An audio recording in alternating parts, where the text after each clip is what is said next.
I have found sometimes when I'm emotionally stuck, it's very hard for me to ask myself logical questions about my emotions because I'm stuck in this emotional state. And so, and I've got to dig a little deeper into that, but I just find myself spinning, and I'll think about a logical question, but it somehow like just it does not break through that emotional state that I'm in. I've got to figure that out.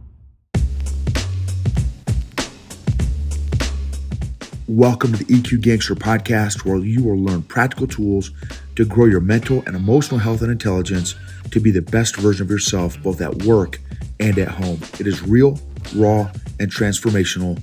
The journey of emotional growth isn't easy, but it's worth it. I believe in you.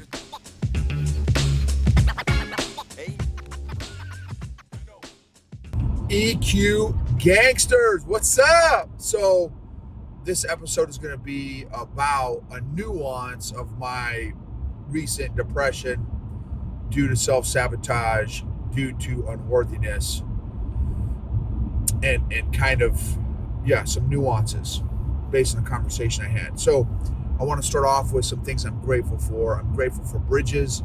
I love bridges. It's just fascinating, the brains, the engineering that goes into how bridges are made. I just think it's fascinating. And the physics behind bridges also.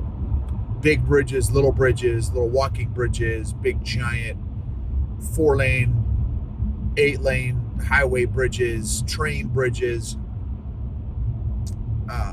lights. I'm thankful and grateful for light. I'm grateful for the sun. I'm grateful for heat. I'm grateful for cold. I'm grateful for colors, being able to see colors.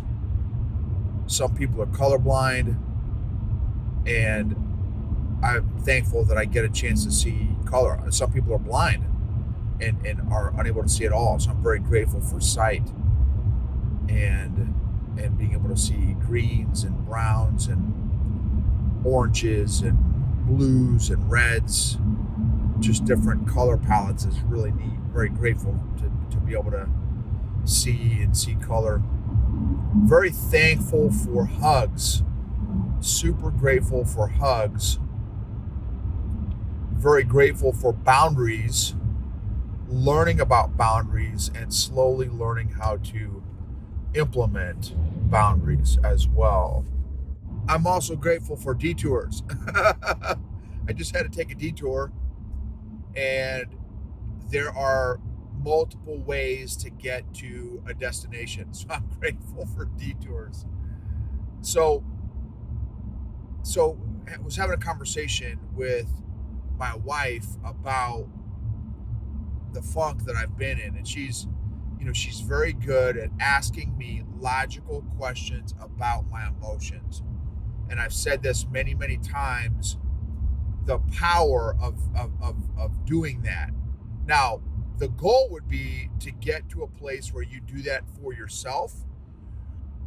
I have found sometimes when I'm emotionally stuck, it's very hard for me to ask myself logical questions about my emotions because I'm stuck in this emotional state.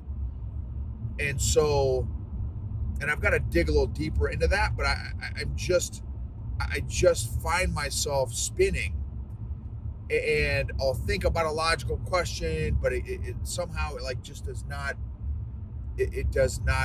break through that emotional state that I'm in. I've got to figure that out. When my wife did it today, for some reason, like it worked. It started to unstick my funk, if you will, and so she's like, okay, have you thought about what the origin is of the self-sabotage? And I said yes, and she's like, okay, well, what do you think it is? What do you think the origin story is? Where do you think it's coming from? And so I said, well, I think it's the unworthiness. And so I've got to I've already walked this dog before, and I've got to remember what that origin story was of the unworthiness, because clearly I have more work to do. And so also she's like, well, you've got this big project, and typically, what happens sometimes for me is when I get overwhelmed, I shut down. It overwhelms my emotional bandwidth, and I just shut down. She's like, well, you're getting help on this big giant. I've got this big giant project that I've got to do. She's like, dude, you're getting help with that next week. Don't you feel some relief coming because you've got this help coming? And I said, well, no, I don't feel relief. And she's like, dude, what's up with that? Normally, when you have gotten help or you're able to make some progress in a project that's overwhelming you, normally that gives you like an emotional release and allows you to kind of reduce or decrease your feeling of overwhelmingness. And she's right, that's true. I said, what's different in this scenario is getting help with this big project will get me closer to potentially having more success, and I don't feel worthy of that success. And so I don't feel relief from getting help on this big project. If anything, it's almost like I'm getting anxious about it because, once this project happens, it could lead to, a lot of blessings. And and again, when you feel unworthy and undeserving of more blessings, you will try to do anything in your power to sabotage those blessings. And so, and what's interesting is, by God's grace, I've also scheduled some spiritual coaching, and I've also scheduled some life coaching from a friend of mine. We're gonna swap. I'm gonna coach my friend. My friend is gonna coach me, and I think it's gonna be great. And so I'm trying to lean into where I'm at emotionally in this kind of state. And the other thing too that I've noticed is that I'm very grateful for, because my wife's like, well, what have you learned from being in the funk, this phase, this funk? And I said, well, I'm grateful that in this particular funk, even though it's been a few weeks, that I've still walked a couple times a week, or I've done jujitsu at least once or twice a week, or I've lifted once or twice a week, and I haven't gone completely off the rails with my eating. My eating hasn't been great by any stretch, but thankfully I haven't gone completely off the rails, because what happens is, right, you don't take care of what you don't value.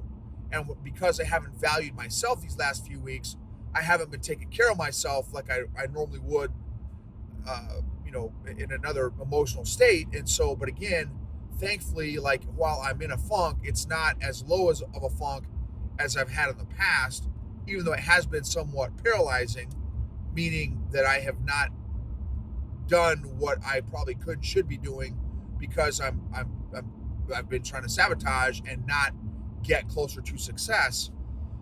And so, and the other thing too is, I have been journaling, not super consistently, but one or two times a week, and I've been doing my Bible stuff.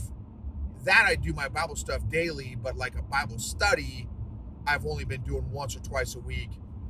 And so, anyway, I'm thankful that I again, this funk has been low, but it has not been as low as previous funks, which for me, as I'm kind of slowly climbing out of this funk, is a huge blessing and a huge victory, and it's a W. And I want to get good at celebrating my wins in a funk.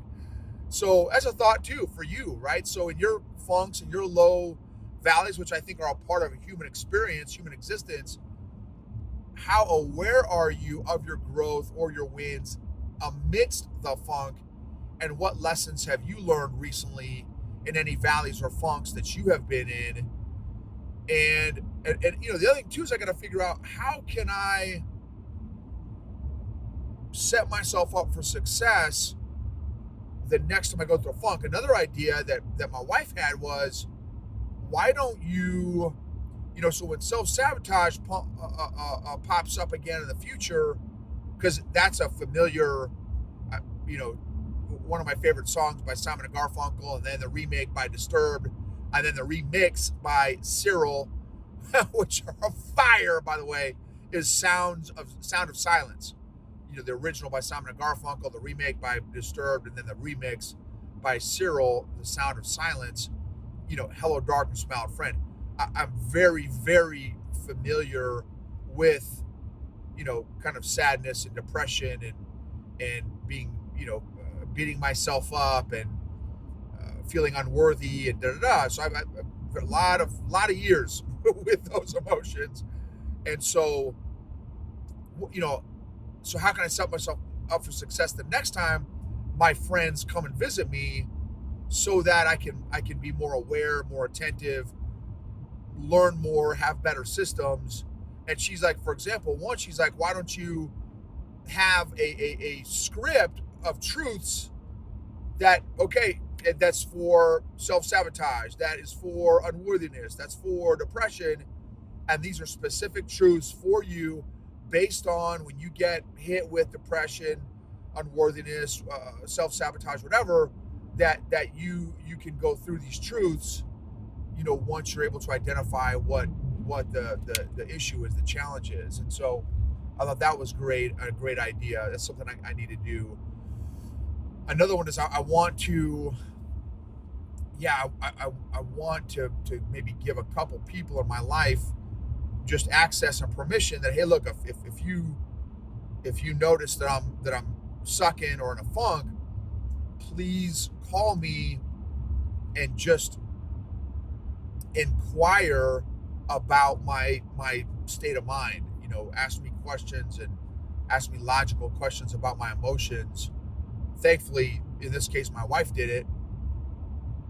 I just want to be better at valleys and low points, and kind of embrace them and roll with them like in jujitsu, and not run away from them, and really lean into it and say, okay, God, what are you trying to teach me? What can I learn? How can I grow through this particular funk or valley? What else have I not healed, or have I not given over to you, or have I not worked on that needs to be worked on? So anyway, some more insights and thoughts from the valley. So grateful for you guys as well. Thank you for letting me be a part of your journey and you being a part of my journey. And just very, very grateful for you. Excited to go through this year with you all.